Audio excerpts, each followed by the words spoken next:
నమస్తే. శ్రీ గురుభ్యో నమ. శ్రీమాత్రే నమ. ప్రేక్షకులందరికీ శ్రీ క్రోధినామ సంవత్సర శుభాకాంక్షలు.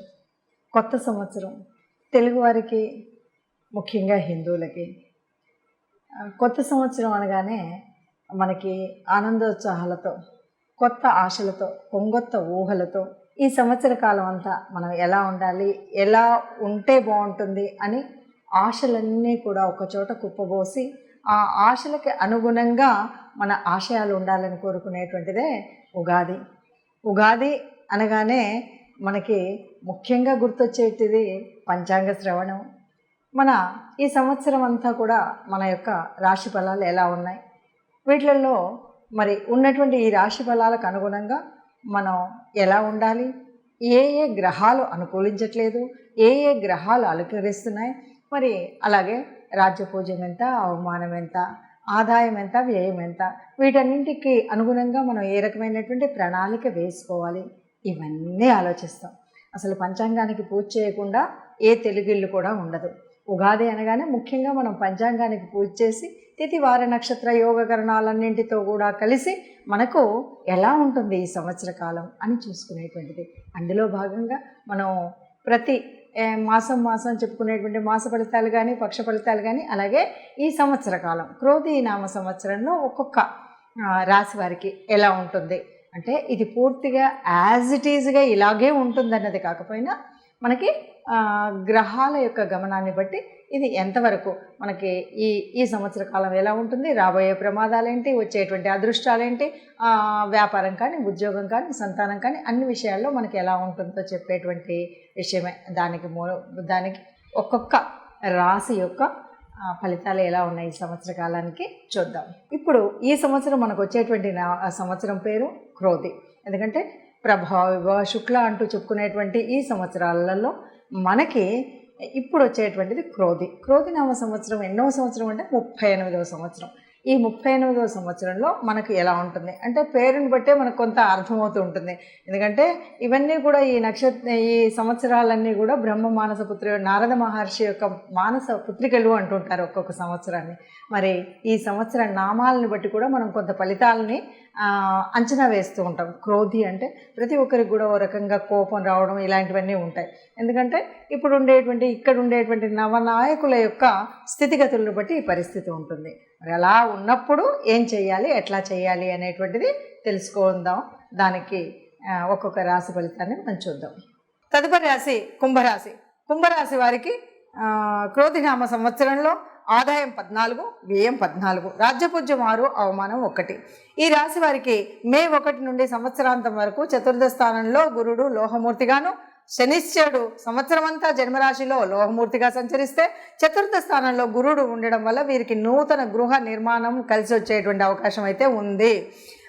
కఠోర పరిశ్రమ చేసి ధన సంపాదిస్తారు, ఆర్థిక స్థిరత్వం సాధిస్తారు. ఉద్యోగస్తుల విషయంలో స్థాన మార్పు బదిలీలు అయితే తప్పవు. ఇంటికి, స్నేహితులు మరియు కుటుంబానికి దూరంగా నివసించేటువంటి పరిస్థితి మనకు కలిసి అంటే అనుకోకుండా అలాంటి పరిస్థితి అయితే వస్తుంది. ఓ రకమైనటువంటి దీనత్వంతో అంటే కొంచెం ఇది మిశ్రమ ఫలితాలనే చెప్పాలి. అనుకున్నట్టుగా ఉండకుండా ఉద్యోగస్తులకు స్థాన మార్పు వల్ల పని ఒత్తిడి అనుభవించేటువంటి పరిస్థితి వస్తుంది. యోగాభ్యాసం, ఆధ్యాత్మికత చింతనతో కాలక్షేపం చేసే వారికి చేసి కొంతవరకు జీవనాన్ని ఒడిదుడుకుల నుండి సరిచేసుకునేటువంటి పరిస్థితి అధిగమించవచ్చు. సంపాదన, ధనవ్యయం 2 సమపాలనలో ఉంటాయి. ఎంత వస్తే అంత ఖర్చు పెట్టడం. మీ బంధువులు మరియు కుటుంబ సభ్యులతో స్నేహపూర్వకంగా ఉండడానికి మీరు తప్పనిసరిగా ప్రయత్నం చేయాలి. ఆస్తి పంపకాలు, ఆర్థిక వ్యవస్థల్లో సంయమనం పాటించాలి తప్పనిసరిగా. ఇలాంటివి ఏమన్నా ఉంటే కూడా ప్రస్తుతానికి వాయిదా వేస్తే అది చాలా మంచిది. ఆర్థిక సమతుల్యాన్ని సాధించడానికి దుబారా ఖర్చులను తగ్గించుకోవాలి. అట్లాగే విందులు, వినోదాల్లో స్వీయ నియంత్రణ మీకు మీరే పెట్టుకోవాలి. అట్లాగే ప్రయాణాల్లో, మార్గాల్లో ఎన్నో అవరోధాలు రావచ్చు. వీటి నుండి అప్రమత్తంగా ఉండి తగినటువంటి ప్రణాళిక సిద్ధం చేసుకుంటే బాగుంటుంది. తల్లితో మీ సంబంధం కూడా దెబ్బతింటుంది కాబట్టి జాగ్రత్తగా ఉండండి. స్థాన మార్పు, నూతన గృహ నిర్మాణము లేదా కొనుగోలు కలిసి వస్తాయి. శని స్వక్షేత్రంలో సంచారం ఈ రాశిలో ఎవరికైనా సరే, ఏ వృత్తి వారికైనా మిశ్రమ ఫలితాలు ఇస్తుందనే చెప్పొచ్చు. ఈ వ్యాపారంలో ఉత్తాన పతనాలు ఉంటాయి, ఎక్కినట్టే ఉంటుంది, దిగినట్టే ఉంటుంది. వైద్య సహాయం కొరకు ఫలితాలు కొంత చూసినట్టయితే ఆసుపత్రిలో చేరడం అలాంటివి కనిపిస్తాయి. దైవ సంకల్పం కనుక ఉన్నట్టయితే మీకు బాగుంటుంది. మీరు ఆశించినటువంటి ఫలితాలు అయితే కలుగుతాయి. మీ కెరియర్ స్థిరత్వం కలుగుతుంది. వృత్తిపరమైన ఆధిక్యతను అయితే ప్రదర్శించి అందరి మన్ననలు అయితే పొందగలుగుతారు. మీ సహోద్యోగులు గౌరవాన్ని పొందుతారు. వచ్చే సంవత్సరం సంపాదించే ధనాన్ని భౌతికముఖంగా అనుభవించే ఈ సంవత్సరంలో కఠోర పరిశ్రమ ద్వారా సాధించి స్థిరత్వాన్ని పొందుతారు. ఇక గృహ నిర్మాణ సమయంలో సంపాదన సొమ్ము చోరులు సంపాదించేటువంటిది ఎవరి చోరుల పాలు కాకుండా మీరు జాగ్రత్తగా ఉండాలి. తగిన జాగ్రత్తలు తీసుకోవాలి. ఏదైనా సరే ఎవరితో అయినా వాదనలు అనేటువంటిది చేయకుండా ఉంటేనే మంచి ఫలితాలు వస్తాయి. ధాన్యం కొనుగోలు వ్యాపారస్తులకు మిశ్రమ ఫలితాలు ఉంటాయి.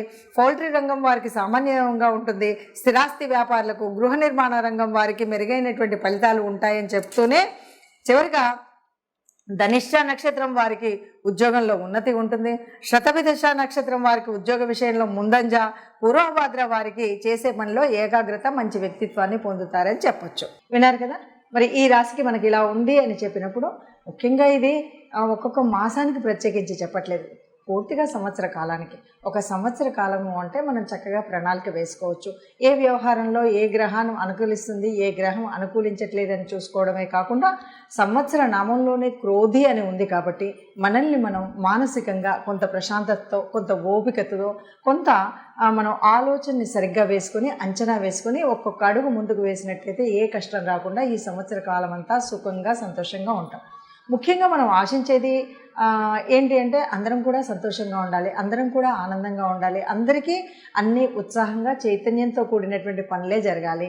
అందుకే మనం కొత్త సంవత్సరం అనగానే నవనవలాడుతున్నటువంటి ఆ చైతన్యం అంతా కూడా ప్రకృతిలో అంతా కూడా పరవశించి కొత్త చైతన్యాన్ని, కొత్తదనాన్ని, కొంగొత్త ఊహలతోటి కనిపించేటువంటి ఒక ప్రకృతి తత్వాన్ని మనం ప్రేమిస్తాం, ప్రకృతి తత్వాన్ని పూజిస్తాం. ఆ ప్రకృతి తత్వాన్ని పూజించేటువంటి మనకు, ప్రకృతిలో పరమాత్మ ఉందని చెప్పేటువంటి మనకు గ్రహాల యొక్క అనుగ్రహం కలగడం కోసం చేసేటువంటి పూజా విధానం ఉంటుంది. అందుకే మనం పంచాంగాన్ని పూజించాము. అందులో ఉన్నటువంటి పరమాత్మ తత్వాన్ని తెలుసుకుని గ్రహాల అనుకూలత కోసం మనం ఏ ఏ గ్రహాలు అనుకూలించట్లేదో దానికి అనుకూలంగా మనం గ్రహశాంతి కానీ, ఆ గ్రహాలకు సంబంధించినటువంటి స్తోత్రాలు కానీ చదువుకుంటూ ఉంటే సుఖంగా ఉంటామని చెప్తూ సర్వే జనా సుఖినో భవంతు. నమస్తే.